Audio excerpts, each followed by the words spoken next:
जय हिंद साथियों, welcome to edge smart classes. आज हम आपके लिए लेके आ चुके हैं विज्ञान का एक शानदार टॉपिक। हाँ साथियों, मुलाकात थोड़ी लेट हुई है लेकिन जबरदस्त हुई है। आज हम आपके लिए लेके आए विज्ञान का एक शानदार टॉपिक, पुष्पी पादपों में लैंगिक जनन। हाँ साथियों, आज हम इस वीडियो में बात करेंगे कि पादपों में जनन किस प्रकार होता है, यानी कि पौधों में जनन किस प्रकार होता है। हमने मानव में जनन पढ़ा है साथियों, हमने नर जनन तंत्र, मादा जनन तंत्र सभी को बहुत ही विस्तार से और अच्छे तरीके से पढ़ा है और आपके कमेंट मैंने पढ़े, आपको समझ भी आ गया है साथियों। तो अगर आपने हमारे नर जनन तंत्र और मादा जनन तंत्र के वीडियो नहीं देखे हैं तो डिस्क्रिप्शन में लिंक है, वहां से जाके आप देख सकते हैं। आज हम बात करेंगे पुष्पी पादपों में लैंगिक जनन किस प्रकार होता है साथियों। अगर ज्यादातर क्या होता है, ये जो मानव जनन तंत्र और मादा जनन तंत्र ये तो हमें समझ आ जाते हैं मनुष्य में, लेकिन पौधों में क्या होता है साथियों, हम कंफ्यूज हो जाते हैं कि किस प्रकार जनन होगा। तो आज मैं आपको इस तरीके से आपके लिए नोट्स के रूप में बना के लाया हूं साथियों। अगर आप ये वीडियो देख लेंगे पूरा तो आपको मैं गारंटी देता हूं साथियों, 100% गारंटी है कि जो पुष्पी पादपों में लैंगिक जनन से क्वेश्चन आएगा एग्जाम में, चाहे आप कोई से भी क्लास की बात कर लीजिए, विशेषकर 10th क्लास के टॉपिक से ही है, वरना आपको सभी क्लासों में ये मिल जाएगा। आप एग्जाम में इस प्रकार से लिख देंगे तो आपको पूरे में से पूरे नंबर मिलेंगे साथियों, उसकी गारंटी मैं आपको देता हूं, क्योंकि ये है ही इस प्रकार से। आप इस प्रकार से समझाएंगे और ये चित्र बनाएंगे और चित्र के माध्यम से समझाएंगे तो आपको पूरे नंबर मिलेंगे साथियों। तो आइए शुरू कर लेते हैं आज का हमारा वीडियो। अगर आपको लगता है ये टॉपिक कठिन तो डरने की क्या बात है, हम आपके साथ हैं। तो आइए शुरू कर लेते हैं आज का हमारा ये वीडियो। तो साथियों आप यहाँ देखेंगे पुष्पी पादपों में लैंगिक जनन। तो पहले मैं आपको बता दूं साथियों, जनन दो प्रकार के होते हैं, लैंगिक जनन, अलैंगिक जनन। लैंगिक जनन में क्या होता है साथियों, लिंग द्वारा जनन होता है, यानी कि दो जीव मिलकर एक नए जीव का उत्पन्न करते हैं। और अलैंगिक जनन में क्या होता है साथियों कि इसमें तो एक ही जीव विभाजित होकर अन्य जीवों का जनन करता है। तो इस प्रकार ये हो जाएगा। तो अब हम बात करें पुष्पी पादपों में लैंगिक जनन, तो यहाँ पे लैंगिक जनन की बात हो रही है साथियों। तो सबसे पहले मैं आपको ये जो शब्द आएंगे पुंकेसर, परागकोश, ये मैं आपको चित्र के माध्यम से समझा देता हूँ, उसके बाद हम इस थ्योरी की बात करेंगे। तो साथियों आप यहाँ ये वाला चित्र देखेंगे, चित्र हमारा फर्स्ट। तो जो हमारा चित्र फर्स्ट है साथियों वो एक फूल का चित्र है। ये एक इस प्रकार का फूल है साथियों। फूल में क्या होता है साथियों, ये हमारी पंखुड़ी है और ये जो बीचों बीच आपको ये दिखाई दे रहा है साथियों, ये वाला, इसे ये होता है स्त्री केसर, यानी हम इसे बोल सकते हैं मादा।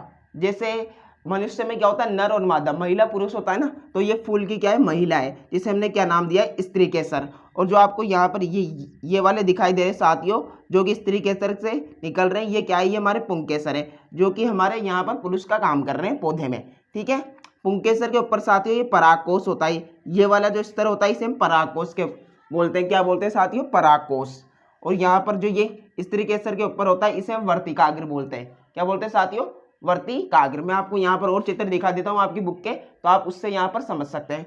अब हम इनको समझ लेते हैं कि यहाँ पर क्या लिखा है कि पुष्पी पादपों में लैंगिक जनन कैसे होता है, कि नया फूल या पौधा किस प्रकार बनता है। तो साथियों पुंकेसर के परागकोश में उत्पन्न परागण, पुंकेसर कौन सा है साथियों, ये वाला पुंकेसर का जो ये परागकोश है इस पे उत्पन्न होते हैं परागण। क्या उत्पन्न होते हैं साथियों, परागण, हवा, पानी या जंतु द्वारा, यानी किसी भी माध्यम से हवा, पानी या जंतु द्वारा उसी फूल के वर्तिकाग्र, यानी जो ये साथियों स्त्री केसर है इसका जो ये वाला हिस्सा है ये क्या है, ये वर्तिकाग्र है। अगर उसी फूल के वर्तिकाग्र पर स्थानांतरित होते हैं तो उसे हम क्या बोलेंगे साथियों, स्वपरागण। मतलब यहाँ से ये जो पुंकेसर पे से परागण उड़ता उड़ता उड़ता यहाँ पर आ गया स्त्री केसर के वर्तिकाग्र पर, तो ये कौन सा परागण है, ये स्वपरागण है साथियों।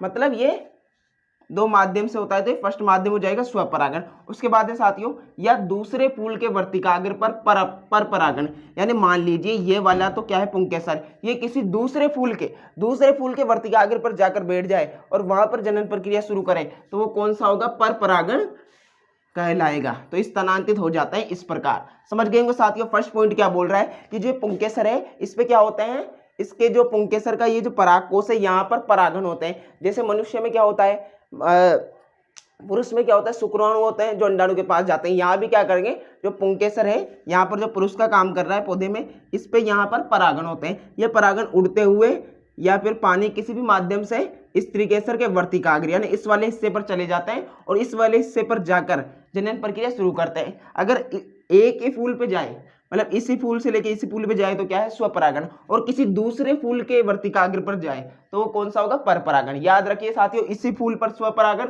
उसी दूसरे फूल के परपरागण। अब दूसरे पॉइंट की बात करें, परागण से एक नलिका विकसित होती है जो वर्तिका से बीजांड तक जाती है। तो साथियों ये वाला जो आप यहाँ देखेंगे परागण से एक नलिका, तो मान लीजिए ये उड़ता हुआ उसी फूल के ये चित्र है साथियों, ये यही वाला चित्र है बीच वाला स्त्री केसर का, ये यहाँ पर ये परागण आ गया और परागण यहाँ पर आया तो इससे एक ये नलिका विकसित होती है। इस प्रकार ये जो नलिका दिखाई दे रही है आपको, यह आपको नलिका विकसित होती है जो कहाँ तक जाती है, बीजांड तक जाती है। इसे हम क्या बोलते हैं, पराग नली। क्या बोलते हैं साथियों, पराग नली।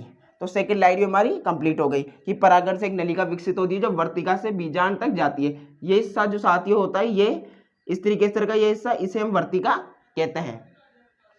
इसके 2 वीडियो मैंने ऑलरेडी बना दिए हैं, पुंकेसर और स्त्री केसर का, लिंक डिस्क्रिप्शन में, वहां से आप देख ले, आप इनको भी बहुत अच्छी तरीके से समझ जाएंगे, वरना मैं यहाँ तो आपको समझा ही रहा हूँ। उसके बाद बात करें थर्ड पॉइंट की, अंडाशय में नर तथा मादा युग्मक का निषेचन होता है। तो ये जो वर्ड है साथियों निषेचन, ये काफी इंपॉर्टेंट है। ये आपने मनुष्य में भी पढ़ा होगा कि जो मनुष्य में जिस प्रकार हम बात करें कि पुरुष में तो क्या होता है, शुक्राणु होता है, कोशिका कौन सी होती है, शुक्राणु होती है, और औरत में कौन सी होती है, वो अंडाणु होती है। तो जब शुक्राणु में अंडाणु का प्रवेश होता है तो यहाँ पर क्या होती है, जनन प्रक्रिया शुरू हो जाती है, और जो यहाँ पर ये प्रवेश होने की प्रक्रिया है इसे क्या बोलते हैं साथियों, हम निषेचन कहते हैं। तो यहाँ पर भी हम क्या है साथियों, जो परागण है ये पोषता अंडाशय तक जा रहा है, बीजांड तक, तो यहाँ पर जो इनका ये निषेचन हो रहा है, मतलब परागण होते हुए नलिका के माध्यम से बीजांड तक जा रहा है, तो ये कौन सी प्रक्रिया, निषेचन है।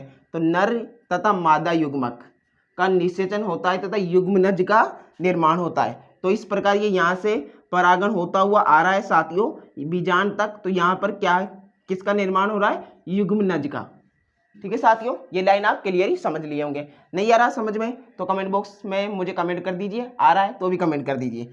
तो साथियों अब यहाँ पे देखेंगे हम अगला पॉइंट, युग्मनज में विभाजन होकर भ्रूण का निर्माण होता है। ये शब्द है जो भ्रूण, इसे आप याद रखिए साथियों, शिशु की जो प्रथम अवस्था होती है, प्रथम बनने की जो अवस्था होती है उसे क्या कहते हैं, भ्रूण कहते हैं। क्या कहते हैं साथियों, भ्रूण कहते हैं। उसके बाद बात करें, भ्रूण होता है बीजांड से कठोर आवरण विकसित होकर बीज में बदल जाता है। जो ये हमारा बीजांड है साथियों, यहाँ पर एकदम ये कठोर, ये इस प्रकार का कठोर आवरण विकसित होता है जो कि विकसित होकर काय में बदल जाता है, बीज में बदल जाता है। बोलिए जो बीजांड है यहाँ पर किसका निर्माण हो जाता है, बीज का निर्माण हो जाता है साथियों। अंडाशय फल में बदल जाता है। जो हमारा ये हिस्सा है साथियों, ये अंडाशय वाला है, ये वाला, ये क्या होता है साथियों, ये फल में बदल जाता है। फल में बदलने के बाद तथा फूल के अन्य भाग झड़ जाते हैं। मान लीजिए ये फूल है, यहाँ पर ये वाला किस में बदल जाएगा, ये हमारा बदल जाएगा फल में, ये हिस्सा तो फल में बदल जाएगा और बाकी जो ये हिस्से ये झड़ जाएंगे और हमें क्या प्राप्त होगा, फल प्राप्त होगा साथियों। तो इस प्रकार जो ये क्या हुआ कि पुष्पी पादपों में जनन होकर क्या मिला साथियों, में फल मिला। तो इस प्रकार ये जनन करते हैं। पूरी प्रक्रिया आप समझ गए होंगे साथियों। फिर एक बार आपको रिवीजन में करा देता हूँ कि सबसे पहले क्या होता है कि पुंकेसर के परागकोश में उत्पन्न परागण हवा पानी के माध्यम से स्त्री केसर के वर्तिकाग्र पर जाते हैं और वर्तिकाग्र पर जाने के बाद ये एक नलिका से होते हुए बीजांड तक जाते हैं और यहाँ पर क्या होता है साथियों, यहाँ पर इनका निषेचन होता है, युग्मनज का निर्माण होता है। युग्मनज का निर्माण होकर ये इनकी शिशु की जो प्रथम अवस्था होती है भ्रूण का निर्माण होता है और बीजांड से कठोर आवरण विकसित होकर बीज में बदल जाता है और बीज में बदलने के बाद साथियों क्या होता है, ये फल में बदल जाता है और फल में बदलने के बाद पुष्प के अन्य भाग झड़ जाते हैं और हमें क्या प्राप्त होता है, मीठा मीठा फल। हाँ साथियों, हमें फल प्राप्त हो चुका है। तो आज का वीडियो आपको कैसा लगा मुझे कमेंट बॉक्स में बताएं और वीडियो पसंद आए तो वीडियो को लाइक जरूर कर दें, वो तो आप कर ही देंगे वीडियो पसंद आया होगा तो, और चैनल को सब्सक्राइब कर दें, बेल आइकन को प्रेस कर दें ताकि आपको ऐसे ही वीडियो समय पर मिल सके। धन्यवाद साथियों, जय हिंद जय भारत, पढ़ते रहिए आगे बढ़ते रहिए, हम आपके लिए ऐसे अन्य वीडियो लाते रहेंगे। आपका जो साइंस का प्रिपरेशन है वो हम आपका मजबूत करते रहेंगे साथियों, इसलिए हमसे जुड़े रहिए, हमारे चैनल पर बने रहिए। धन्यवाद साथियों, जय हिंद जय भारत, पढ़ते रहिए आगे बढ़ते रहिए।